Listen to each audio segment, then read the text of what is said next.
Welcome back to Our Issues Milwaukee. I'm your host, Andrea Williams. Our focus this morning has been on politics. The primary election in Wisconsin is on Tuesday, August 9th. In-person absentee voting takes place July 25th through August 5th, and you can log on to city.milwaukee.gov for all those details. My next guest has served as a representative for Wisconsin's 11th Assembly District since 2013. It's comprised of the northeastern region of the city of Milwaukee and the southern half of the city of Glendale. I'm happy to welcome Representative Mandela Barnes. How are you? I'm doing just fine. Thank you for having me on your show. Well, thank you for coming back. Absolutely. You have been here before, and of course, this is a whole different conversation taking place. Slightly different. Yes. My first question right off the bat for you, and I'm guessing this is something you've been asked quite a bit during this campaign. What made you want to leave your current position as state representative and run for State Senate? So I'll first say it's been an honor serving the people of the 11th Assembly District. The 11th Assembly District is the heart of the 4th Senate District. I'm running to be a senator for the same reasons that I ran to become a representative. It's about the work to make our schools stronger, to make them more competitive. It's about making our community safer and combating the scourge of gun violence, and it's about economic opportunity that's been missing for a very long time, and in some instances just taken away from people. Okay, and so this particular race is against incumbent Lena Taylor, and it puts you in an up or out position. So in many ways, you're putting a lot on the line by running for state senator. Well, absolutely, and I tell people in public as well as private, this isn't about challenging Senator Taylor. It's about challenging a system that exists. It's about pushing the area forward. It's about the representation that people in the 4th Senate District deserve on those three big issues. They deserve to have strong schools. We deserve to have strong schools, we deserve to have safe communities, and we deserve economic opportunity. So when you say this is not a challenge, particularly or personally against Senator Lena Taylor. It has nothing to do with the current senator. So it's almost suggesting that you feel like you can do better at being in this particular position at this particular time. What would you do different, or what is it you feel that you can do better? Well, that's absolutely how I feel. And like I said, when we get down to education, we have to address the root causes that cause so many problems in our public schools, especially Milwaukee.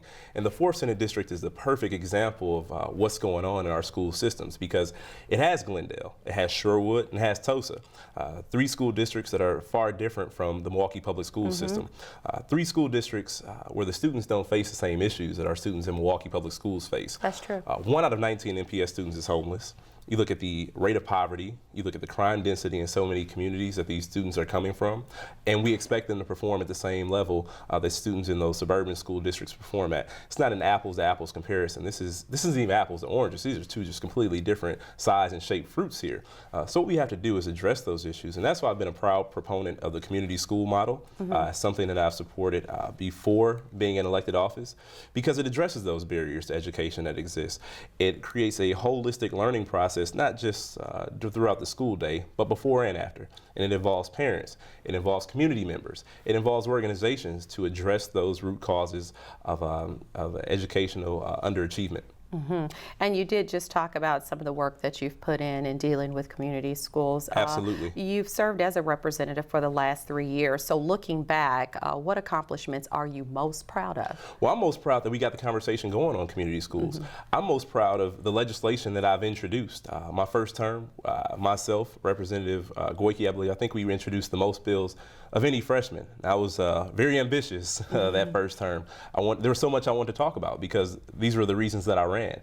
They addressed the job crisis. They addressed what was going on in education. They addressed criminal justice. Unfortunately, Governor Walker is still the governor of this state, and ultimately nothing passes without his signature. So I have been most proud of the fact that conversations that have been ignored, issues that have been ignored, not only myself, but my staff, members of the community that I represent, we've been able to express those interests in a very thoughtful way and get a lot of support, whereas it was just ignored before.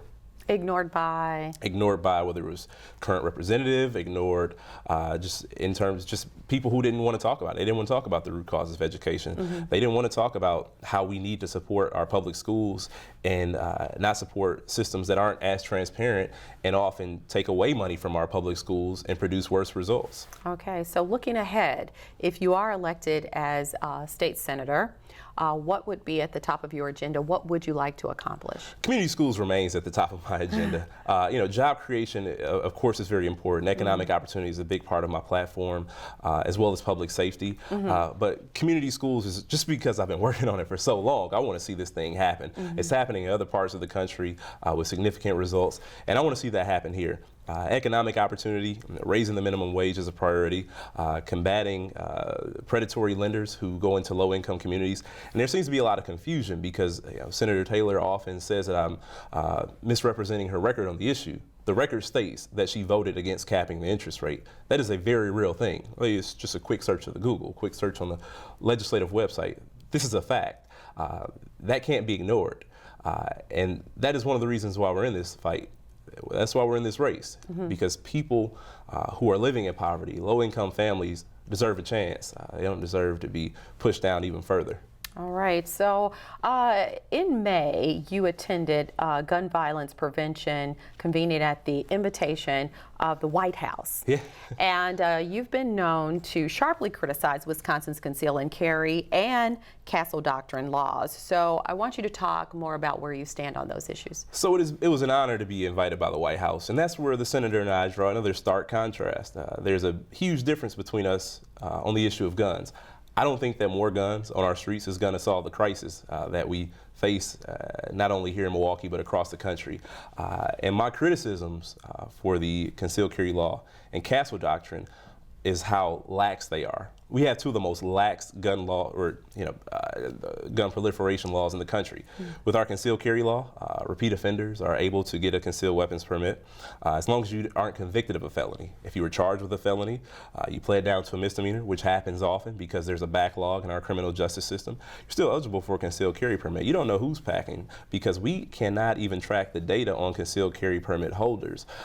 That is written into the law where it is a felony even for law enforcement to transfer that data on a concealed carry holder. So while we know that since the passage of our concealed carry law that there has been a rise in gun homicides, that there has been a rise in non-fatal shootings, we can't specifically say that, 5%, 10% of the people who carried out those crimes were concealed carry holders, because that is a felony to even track that data. Our castle doctrine, look, I'm all for people protecting their property. You work hard for something, you should be able to enjoy it. But it shouldn't be a license to kill. And there's a presumption of reasonableness in that law that states that, if you're the owner, if you are the person whose castle was intruded upon, then you acted reasonably. That is what the law says, without further examination. Okay, and in your career, you have run on a platform, and we've talked a little bit about your idea of community schools, and that's something you're obviously very passionate about, but you've talked about reforming public education. Give me your thoughts on what you'd like to see happen specifically when it comes to MPS and the Opportunity Schools and Partnership Program known as OSPP, because we know that County Executive ably appointed Dr. Damon Means, who a lot of people were supportive because... I have a great relationship with Dr. Means. Because they knew that he had a passion for Milwaukee Public Schools. He's a graduate of Milwaukee Public Schools, his wife, principal, all those things. Right. But he has resigned now, and this is a very sticky situation when you look at the whole concept of how Milwaukee Public Schools Board is looking at this situation versus those who presented this in the Senate. So what are your thoughts, or do you have any thoughts at all on how this can all pan out for the best? I do, and it's time to reclaim the phrase education reform and bring it back to its intended purpose. It is my goal that we keep our public schools public and we make them as strong as possible. That's why I say we need to address those root causes and create partnerships that foster growth in our schools and make them stronger. The OSP, I do have a huge problem with it. One, because I question the sincerity of the authors of the bill, who were representative in Madison, who aren't from Milwaukee. I haven't seen them in any community meetings regarding education, but they felt the need to impose this sanction on Milwaukee Public Schools. And I call it a sanction because taking those schools out of control of MPS also takes the per pupil funding away, which could potentially lead to insolvency for the entire Milwaukee Public School system. This is a very intentional piece of legislation. And it sounds good, opportunity schools. Who can't disagree with that name, right? But when you dig a little deeper and realize that the implementation could very well devastate an entire school system, that is where I have the problem. Okay. And even before there was a takeover in 2009, which is another part of Senator Taylor's record that she tries to run away from. She authored a takeover proposal in 2009. These aren't mistruths, these are all facts. All right. You currently serve as the ranking Democratic member of the Assembly Committee on Corrections. State of Wisconsin, of course, we talk about this all the time, has the largest number of black men behind bars per capita. As a state senator, what would you propose to help change those numbers? So we've already begun to make strides as far as expanding our treatment alternatives and diversion program, which diverts nonviolent offenders, which diverts substance abuse, people with substance abuse issues, as well as mental health issues. It keeps them out of our prison because they don't belong in prison. They need to be somewhere to help combat the issues that they face. These are nonviolent people we're talking about. And when we put them in prison, we actually make them worse. And they are much more likely to recidivate, to go back to prison. And that's one of the biggest pieces of our prison population is the people who go back for nonviolent or nonviolent violations or technical violations who are on parole, who are on extended supervision, and they have to go back to prison to either finish out a sentence or get another year tacked on because they may have been late to a meeting. They may have been, caught. Granted, they probably shouldn't be smoking if you're on extended supervision. But if it happens, I don't think that means that person should go back to prison. Okay. I asked Senator Taylor this same question. Tell our viewers at home why you feel you are the better candidate for Wisconsin State Senator. I do feel that I am the better candidate for the Wisconsin State Senate because we all want something different. And we all want more than something different. We want something more. Wisconsin is home to some of the most negative statistics for people in the African American community. We're home to some negative statistics in communities overall. The time is now to do more, to do better, to do more to make our schools stronger, to do more to combat gun violence, and to provide economic opportunities. That's what attracts people to an area. These are the issues I'm strong on. These are the issues that she has ignored the 4th Senate District on. And in terms of being a city, Milwaukee, one of the first class, not just in the state of Wisconsin, but the entire country, the choice cannot be more clear in how to move in that direction. What's happened over the last 12 years has not been a success story. All right. Well, I thank you so much for your time and coming back and letting everyone know where you stand. It's always a great time. Thank you. Thank you.